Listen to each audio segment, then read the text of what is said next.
First slide, please. Okay, while that's coming up, I want to thank Yvonne and Jen Hellman and the organizing committee for asking me to do this.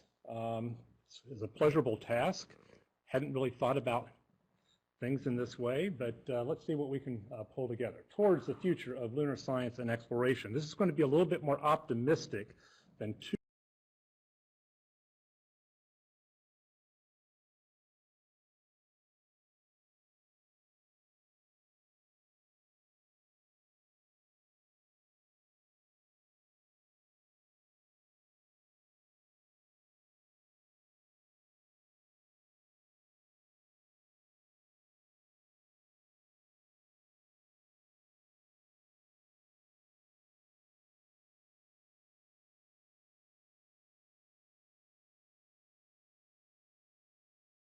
Of the meetings we've had the last couple of days.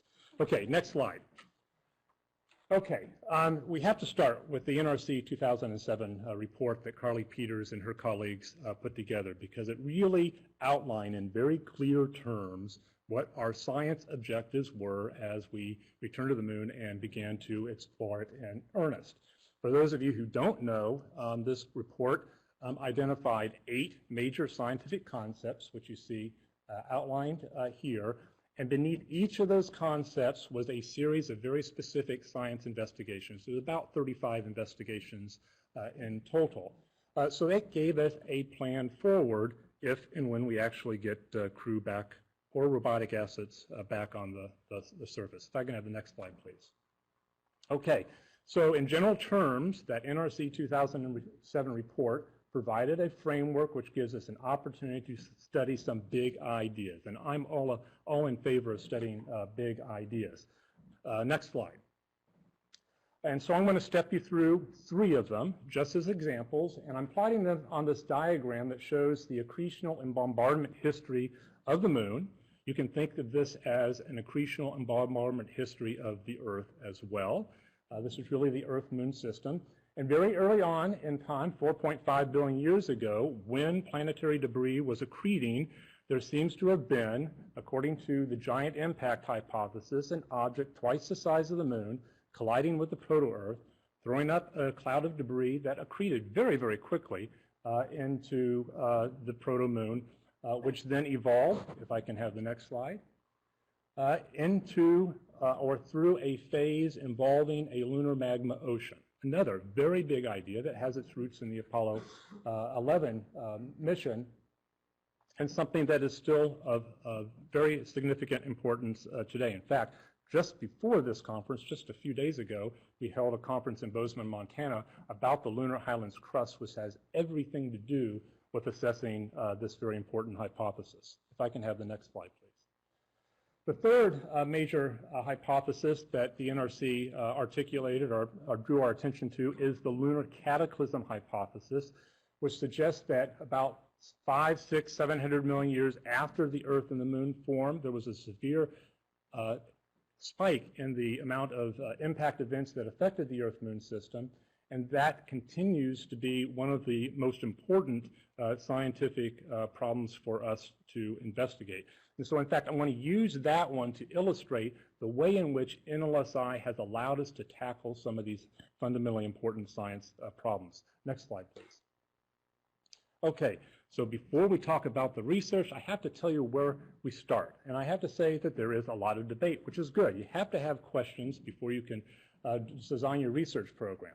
But before we talk about the debates, let's talk about what there's consensus about. There is consensus that the basin-forming epoch came to an end about 3.8 billion years ago.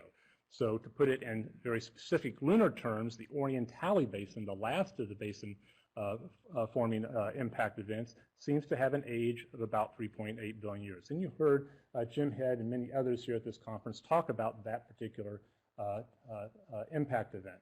Now, what's debated? First and foremost, what was the magnitude and the duration of the cataclysm? And you can see I've drawn a series of lines that have different heights in the magnitude of this, and different curves representing different fluxes before the 3.9, the putative 3.9 or 4 billion year event. So that is a big question that needs resolution. Next. slide, please. Also debated is what happened before 3.9 and 4 billion years ago, specifically between 4.5 and about 4.1 billion years ago. What was the source of the impactors that were bombarding the Earth and the Moon and reshaping those planetary surfaces? And what were the effects of the basin-forming epoch? If I can have the next slide, please.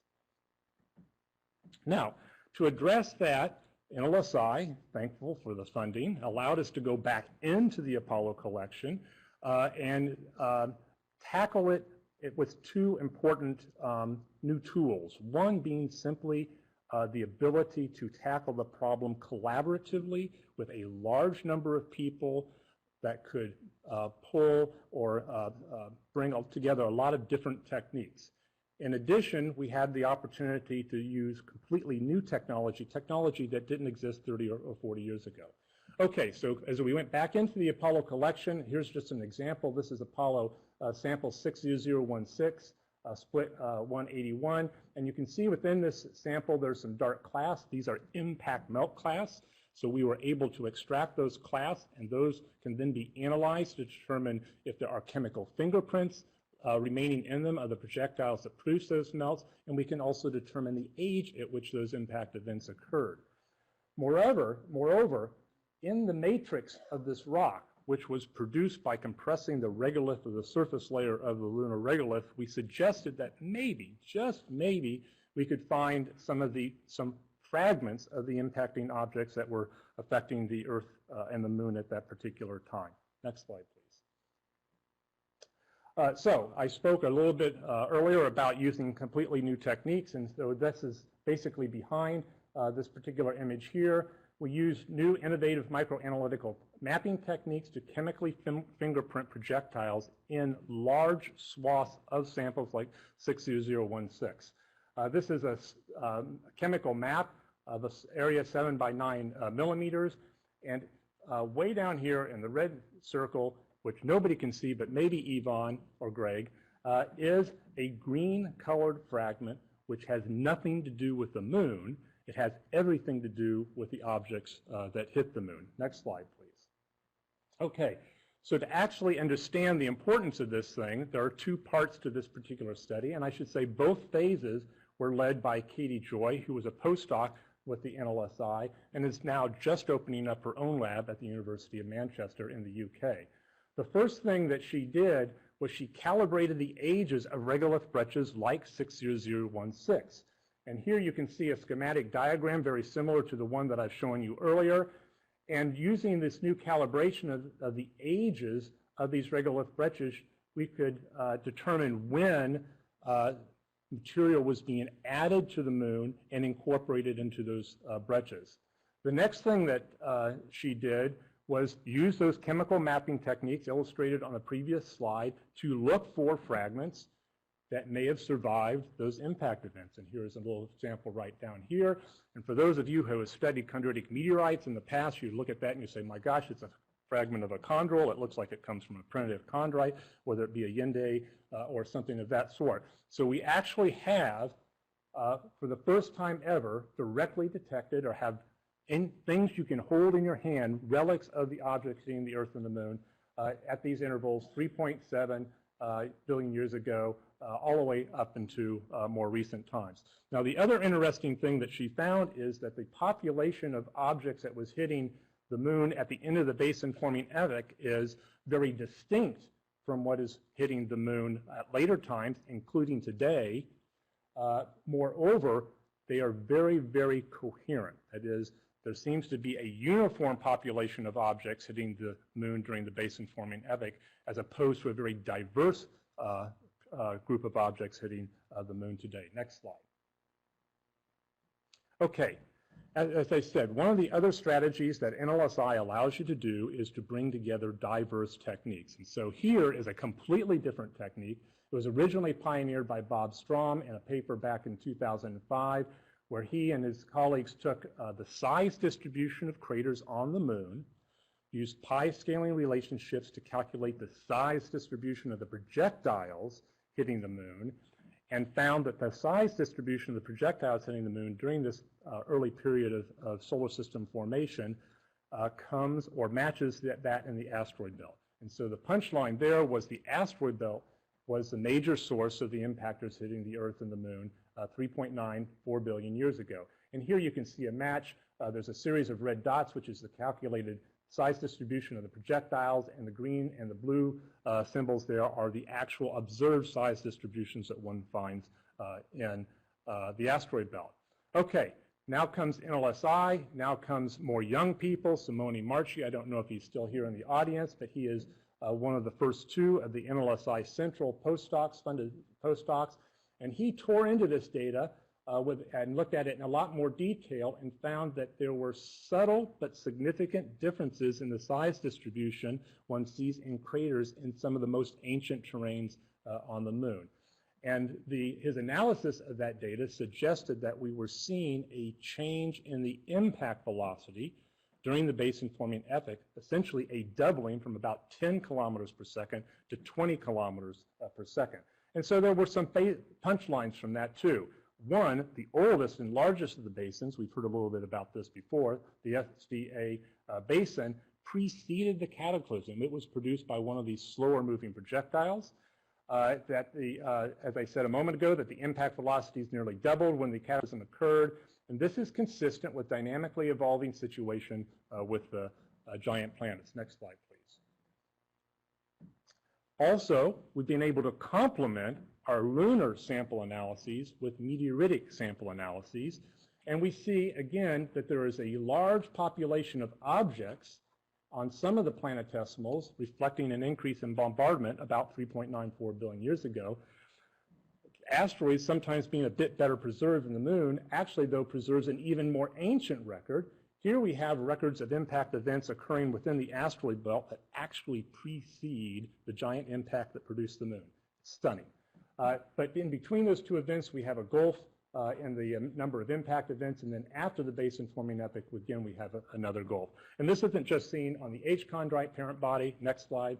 It's also seen on the L-chondrite parent body, where, again, we have this increase in the impact flux about 3.9 to 4 billion years ago. Next slide. Okay, so that means, that's telling us that this lunar cataclysm, an idea that has its roots in the Apollo program, is actually an inner solar system cataclysm. Next slide. Okay, so we are now starting to paint a much different picture of the solar system. Here we have the Earth and the Moon here, and here's the orbit of Mars, here's the orbit of Jupiter and Saturn, and this is the scenario that we picture now before the lunar cataclysm. There was still some impact events occurring in the Earth-Moon system. This is remnants of the accretional epoch in the next slide. But then we had a change, a dramatic change in the dynamic situation 3.94 or 4.1 billion years ago, where resonances seem to have swept through the asteroid belt, producing the size distribution that Bob Strom and Simone Marchi see on the lunar surface, and depopulating, in some sense, the asteroid belt that you see here. The concept to do this, to create the sweeping of the resonances, Jupiter had to move. Also implies that some of the other outer gas giants move. So now we have a completely new and I think a terribly fascinating view of early solar system processes. Next slide, please. Okay, so message number one that I want to deliver. This is not just a story about the Earth and the Moon, but one that is providing fundamental insights about the accretion and orbital evolution of planetary bodies throughout the solar system. The Moon sometimes is the best place in the solar system to answer some of these fundamental questions. Next slide. Message two, we have made more progress in the past 3 years of the NLSI than was made in the previous 30 years.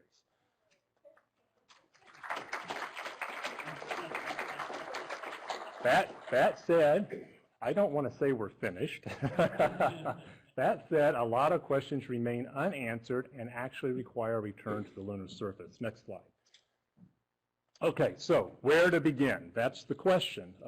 This is the exploration side of this particular talk. If I can have the next slide. The first thing that we have to do is we have to have a fairly rigorous assessment of the best landing sites on the lunar surface to conduct these scientific investigations. And through NLSI sponsorship, we've actually made a good start on that. Over the last 5 years, we've had a number of graduate student teams working in 10-week intervals, attacking each of the NRC 2007 concepts, evaluating thousands of potential landing sites on the lunar surface. And there are maps that are being generated that have highlighted a large number of impacted landing sites. One of my favorite, or the one that seems to be bubbling up as a particularly scientifically rich landing site, is the Schrodinger Basin, which is on the margin of the South Pole Aitken Basin. It's about 320 kilometers across, as you can see here. If you land here, you can address the first and second highest priorities in that NRC 2007 report, plus 14 other NRC 2007 goals. And for that reason, one of the student teams actually took a much closer look at Schrodinger Basin, evaluated 3 potential landing sites, and there are other groups in the community as excited as those students have been looking at other landing sites within the basin. Next slide. Okay, if we do, and let me rephrase that, when we do get back to the lunar surface, whether it be with robotic assets or crew, we have to have a well-trained community. And one of the important components of the NLSI has been building or rebuilding the lunar science community. One of the ways that that's been happening is with a Lunar Exploration Summer Intern Program, where students have been doing just as I described, evaluating lunar landing sites suitable for addressing the NRC 2007 reports. So far, we've had 40 students in these extensive and immersive 10-week programs. They are occurring in Houston, involving staff at the LPI and the JSC, but I have to say that the entire community has pitched in. Countless times, students involved in this program have reached out to those of you in the community, asked for data, sometimes published, sometimes unpublished, and the community, I have to say, has been completely unselfish in giving these students whatever they need. Next. We also need to train them to work in planetary surface terrains. This is something that we actually, as a community, have forgotten to do. NLSI has also, for that reason, sponsored a field training and research program at Meteor Crater. We've done this a couple of times. So far, we've trained nearly 60 graduate students at Meteor Crater, and some of you may know this year in October, we're moving that operation to the Sudbury Impact Basin, where they will get a completely different view of a completely different type of impact structure. Next slide. Okay, rebuilding the science community is very important, and those 2 programs are 2 of the ways to do that. But we also have to be keeping in mind that we have to have well-trained crew when we get back on the lunar surface. So another very important component of our training activities is the training of astronauts, both senior astronauts already in the astronaut office and new classes of astronauts that NASA is hiring. Fred Hertz, Gary Lofgren, and I produced a short course both in the classroom, laboratory, and field for impact cratering studies. But other people in the community, Jim Head, for example, at Brown University has been involved in this initiative, as have about a dozen faculty at universities across the country in training new astronauts how to do geology in these planetary surfaces. As it turns out, these people do not need to learn how to fly a space shuttle. What they do need to learn how to do is geology. And so we've been taking advantage of that new training directive. Next slide, please. Okay. In addition to training them about basic science, geological science in particular, we also have to give them the hardware that they need to operate on the lunar surface. And so there have been a series of trade studies to evaluate the best way of doing science on the lunar surface. One of the trade studies is whether they would use an unpressurized vehicle like the LRV of Apollo 15, 16, and 17, or a pressurized vehicle like you see here, which is called the Lunar Electric Rover. It was a hands-down easy decision. The Lunar Electric Rover allows them to do much more science a lot more safely. And so future missions will be using the Lunar Electric Rover or a version of it. This is the first generation version. The second generation version has been built, and the next generation version is the flight model. So we're a long way towards giving them the hardware that they'll actually use on the lunar surface. In addition to building the hardware, next slide please, we need to test how they will use that on and during lunar surface operations. So here you can see them in a suit. They're taking geologic tools off the aft deck of this craft, and then they're going to go out into the field and collect samples. Next slide. Here you can actually see them photo documenting and describing and then sampling the rock for collection and return to Earth. Next slide. And this also creates a very good opportunity for the engineers involved in this program to work with the scientists involved in this program and conduct the conversations you need to have now so that we have minimum risk when we get back to the lunar surface and maximize our productivity. Next slide. Okay. We also are doing this in a context that is as real as we can make it. And you heard Jen Heldman say a little bit about this yesterday. We have been doing all these missions with a mission control. Sometimes it has been in the field. Last year, it was actually in Building 30, the mission control at the Johnson Space Center. We were using the next generation mission control facility, which was directly across the hall from the ISS mission control that you see here. So in addition to having the engineers developing hardware, working with the scientists, both of those groups are working very closely with the operational people that will be governing the missions. Next slide. Okay. In the end, we're going to be getting back to the moon using a hopefully diverse suite of assets. There will be robotic assets and crewed assets. I could imagine, and I think many people imagine, that there will be these precursor robotic landers, perhaps with rovers, sometime potentially rovers with the capability of going in craters, but eventually we envision that there will be actually crew working on the lunar surface, probably in an integrated ops situation with those robotic assets. There was a time, and it was only 4 years ago, when we thought we'd actually have a robust precursor robotic program. For those of you who don't know, we were this close to getting 4 robotic landers and rover spacecraft built, but unfortunately that plug got pulled. Next slide. So what do we do in the meantime? Well, we wait, but we move forward. Okay. Jack Burns outlined this additional concept, or this alternative concept, very well earlier this morning. Orion, the crew capsule, has been built. It's been delivered, and the second one is under construction. They are going to be flying that vehicle. Okay, it cannot land on the lunar surface, but it can certainly orbit positions around the moon. And so we have tried to devise a concept where crew, sitting there directly above the lunar far side, looking at very interesting places like Schrodinger, can actually do meaningful science while conducting meaningful exploration activities. Next slide, please. Okay, so I'm going to just go through this quickly since Jack already spoke about it. This will demonstrate Orion in deep space and also provide an opportunity for testing high-speed Earth reentry. It's a 30 to 35-day mission into translunar space as early as 2018. Crew will travel 15% farther than Apollo and spend 3 times longer in deep space, and it'll give them an opportunity to practice teleoperations, which is a Mars-forward technology. Next slide. We'll land and explore a region within SPA, for example, the Schrodinger Basin. Geologic measurements will be made, a sample will be collected and returned to Earth, an astrophysical system will be deployed. And the current status is, as Jack described it, we're continuing to flesh out this concept, hopefully pushing it to closer to reality. Next slide. Okay, the other thing that is absolutely essential, and NLSI has played an important role in this, is we have to educate and communicate with the American public, Congress, if you're not a NASA civil servant.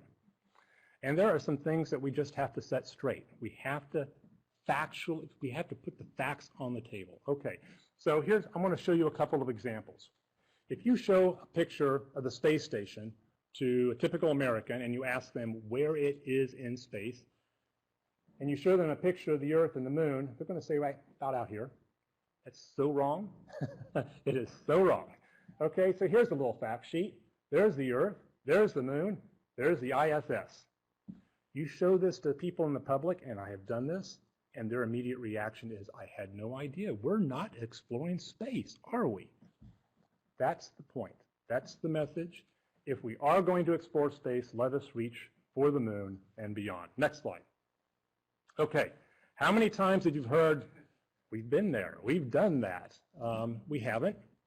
And to illustrate that point, here is a wonderfully, I do not want to denigrate this landing at all, but here is a wonderful exploration effort. That's the Apollo 11 mission. This is a traverse map of what they did. Here it is scaled to the National Mall. There's Congress, there's the White House. Okay, they did some wonderful things. We've learned an immense amount from that mission, but look, they didn't even get as far as the Capitol steps. Okay, so you can hardly say that they explored the moon. That's all I want to say about that. Next slide. Okay. I've been saying here several times, not only right now, but throughout the week, that we actually need to work very hard to get back down on the lunar surface. And here's a graphic to illustrate the problem. The last time a lander was on the surface was Luna, flown by the Soviet Union. There has been a lot of lunar activity since then. Here you see it in orbit. There have been a couple of flight tests and flybys. But we haven't been on the lunar surface since, and the next planned landing on the lunar surface is by China. There have been no NASA landers on the moon in over 40 years. And these missions have been teasing us. I mean, they have pointed us to some incredibly interesting places on the lunar surface. They postulated new questions, and they beg for answers, and the way to get those answers is to land on the surface, collect the samples of interest, and bring them back to Earth. Punchline, it's time to get back on the lunar surface. Next slide. Okay, so the big picture. So I want to summarize this with a few slides. Next slide. I'm very keen to move the ball forward. We had a couple of sessions in the last 3 days that seem to be standing in place, maybe even moving a step or two backwards. I don't really care for that type of activity. At least I'm going to be working as hard as I can to be moving the ball forward. And what does that mean? It means we need to be conducting landing site studies, develop a new community of young investigators and explorers, train astronauts in lunar surface analog sites, build hardware like the Lunar Electric Rover for astronauts, and a complementary set of robotic assets. We need to simulate missions to develop mission operational concepts and an integrated team of astronauts and support staff, including geologists. I didn't mention this, but in the current architecture for a crew to the lunar surface, that's a crew of 4. 2 are professional geologists. The other 2 are Apollo-grade geologically trained. Everybody recognizes who has looked at this that geology is absolutely essential to the success of those missions. We need to communicate the rationale for these activities to the public, and at its core, we need to develop and implement a world-class science program that is integrated with exploration. Next slide. Okay, so I would argue that the moon is the best place in the solar system to address most of the scientific concepts outlined in the NRC 2007 report. For example, the moon is the best place to test ideas about planetary differentiation and the formation of primitive crust, which has implications for all inner solar system planets. Next slide. What you said, every single one of us in this room cares about science. We care about exploration, and we care about making a difference. And you've just convinced me that we have us together. So please, let's open it up for any questions. Can you add anything or ask questions to this magnificent talk?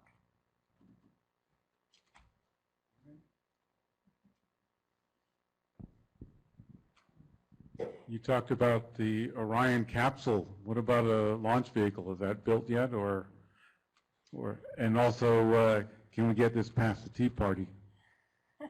Well, I'm not going to talk about the politics, but in terms of launch vehicles, as some of you know, we actually had a very nice launch vehicle, the Ares 1. It's actually successfully flown. It's always struck me as odd that we built and flew a rocket to carry that and then threw it away. But that's politics. We're now building the SLS, which does have a capacity to put that vehicle in Earth orbit and carry it to the L2 position. So it's not built, it's under construction, design, construction, however you want to phrase it. But I think that we'll soon have that. Jack Burns outlined the schedule for the earliest flights of that, so I think we're on track to get there.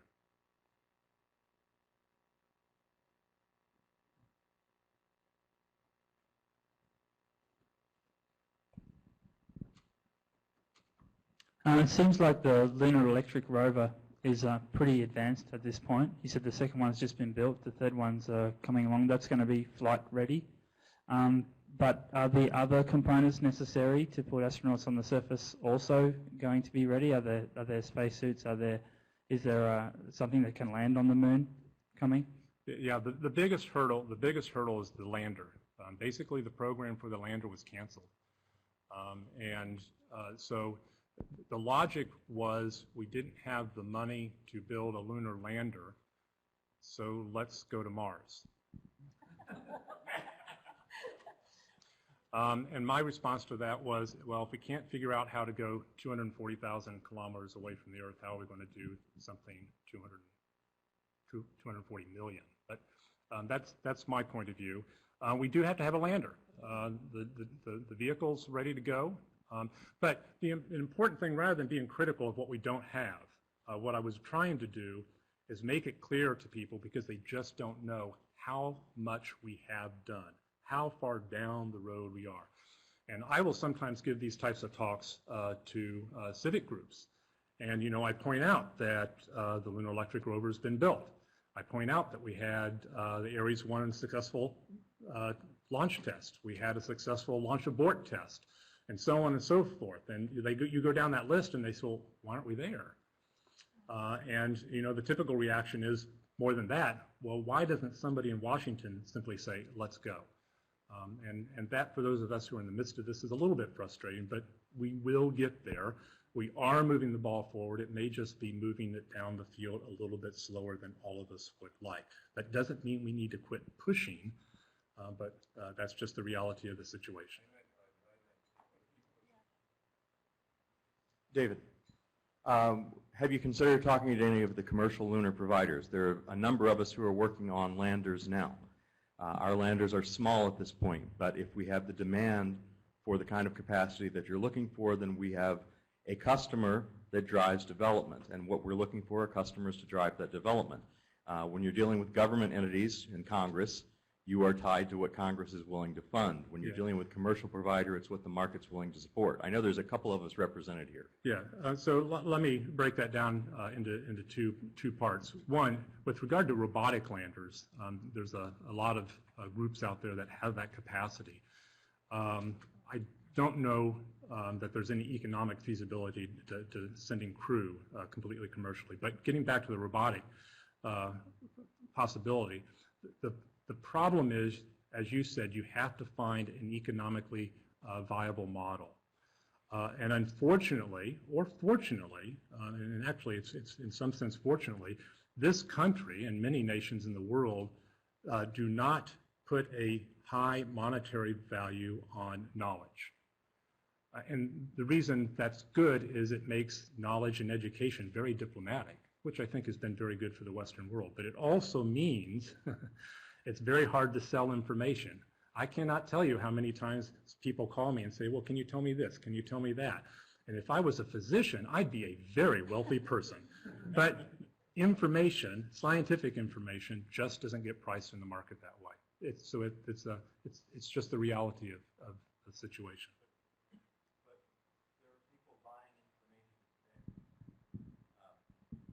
There are people buying information today. That the model you're describing is one where scientific information has little value, but we've seen via entities on the internet now, Google, Wikipedia, information has value and people want information.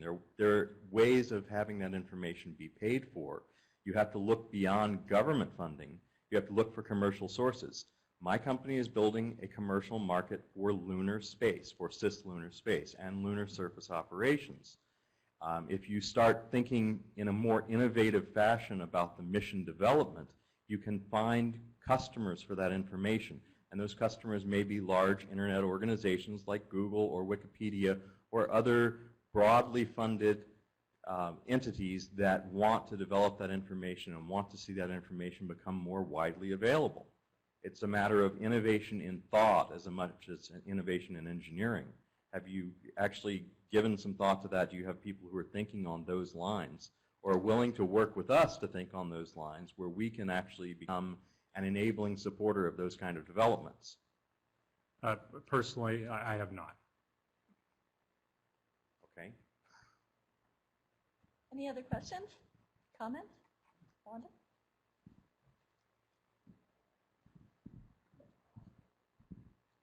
Perhaps this is being done, Wanda Davis, NASA Ames. But I'm thinking along the analogy of the Titan, where we were the probe and ESA was the driver. So do we have any idea moving forward with international cooperation where they are the lander and we are the expertise? That actually describes a model that's moving forward now. Some of us were in Berlin, in fact, at a meeting that Greg helped organize with ESA and our counterparts in Germany, and they have proposed a mission that will put a lander on the rim of Shackleton. That has been through a phase A and intermediate phase B, as I recall, study. And the results of that are being presented to the European ministers in November, and they will be making a go, no-go decision at that point in time. They've already sent out an announcement requesting interested parties in other countries, including the U.S., to contact them, and I think some of the people in this room have done that. So that is moving forward. I think we're going to take our last comment or question from Jim Head. It's really more of a comment. I really want to emphasize that these are somewhat difficult times for the moon. Obviously, we're all really frustrated about that. But the key point here is we really have to press on. If you talk to any of the Apollo astronauts, they will tell you that there's no way we're going to go to asteroids or to Mars with humans to do significant work without going back to the moon. And I think that's something we need to think about. NASA is in a difficult position now. You could hear it oozing out of almost every pore of the telecon this morning, Yep. The videocon, where there's just, we have our orders. This is what we have to do. And I think that we need to recognize that and not kill the messenger there at that level. Help them to do the best they can, but also really redouble our efforts, particularly through the Institute here, to continue a strong lunar presence. Do it with industry. That's a really great point. Do it internationally. But press on, and all the young people, I mean, you're doing the right thing. Your passion, follow your passion, and we really want to get this continuation here because the time will come. There's absolutely no question about that. Hopefully it will be in a few years, not a decade, but nonetheless it'll come. So redouble the efforts. We're doing the right thing. Press on. I have great respect for the Apollo astronauts' perspective on this, and I think we need to keep that in mind. So we're doing great. Press on, and it'll happen. Bravo.